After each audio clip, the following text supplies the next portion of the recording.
Fox News alert. Pentagon officials set to present plans today at the White House to send up to 10,000 additional troops to the Middle East in response to potential threats from Iran. I want to bring in now retired U.S. Army Lieutenant Colonel Daniel Davis, senior fellow and military expert at Defense Priorities. Great to see you today. I've been reading some notes that you sent to me and my team, and the thing that stands out is that you want a much smaller footprint in the Middle East. You don't agree with this idea to build up. Why? Right, absolutely. There's one overwhelming point that we need to all understand is that Iran does not pose a threat to the United States that we can't handle with our standard military. The only thing we gain by sending more troops over there is that it ratchets up tensions and it increases the chance that even an accident could spawn a war. And I can just tell you, I fought twice in that region, actually 4 times altogether. And if we thought a war with Iraq was bad, it would be nothing compared to what would happen if we went to war with Iran. Well, and Colonel Davis, I don't think anybody would think it would necessarily be easier. I mean, we know what some of their weaponry looks like. However, and I want to ask this, I know you've been there many times and you've fought.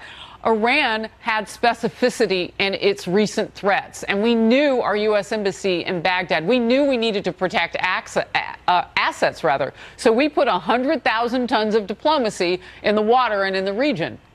Well, but we don't need 100,000 more diplomacy over there. They already know for sure that we have overwhelming capability. If they did anything, just our normal force package in the region would be more than enough to overwhelm what they did. But see, that with these comments that we've heard about what Iran's going to do, if you look deeper into what's actually been reported, it's that if they're attacked, then they're going to do these asymmetrical things, and they're going to attack here, and they're going to use forces over there with proxies and all that. None of that needs to happen as long as we don't launch an attack of our own, which is unnecessary. It's not necessary for our security. And the other big thing to recognize is that it's all about balance of power, especially when it comes to Iran. And they're balanced off by Israel, Saudi Arabia, UAE, Egypt, and several others over there. It's not like they have a free reign, and without us that they can't make it. I want to scoot in another question here. Sure. You said that the best thing that President Trump could do at this point is to pull completely out of Iraq and Syria.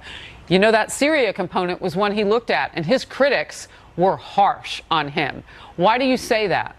Yes, they were, and I was doing even on your show periodically. I know you were supporting the president. Yeah, I was remember. saying that's what he should have been doing, and I wish that he would follow through with what he said. He said it twice last year, and yet they're still there because all they do is pose a threat to be attacked. But there's no security interest of America that they're defending, because those people that are there, they don't have the ability to come and attack the United States. They're stuck in Syria. All we do is take more risk and have the risk of more soldiers being killed, and that does not help us out. Syria just got more complicated if we actually can confirm again that they used chem weapons on their people. And around we go. Colonel Davis, thank you for being with me today. Always my pleasure. Thanks, Harris.